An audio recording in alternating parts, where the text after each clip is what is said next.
ઘે ઘે સંડાસ કરું તો ખબર છે હજી તને બધો ઘે ઘે સંડાસ કરું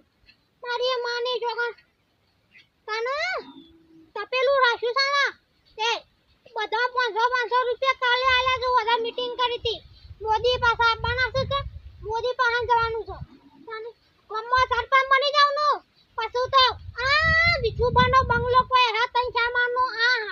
તને ચાલી ફટાફટ જવા દે ગોમાળા ભરી જાવ ને તો પાછા પેલી કશી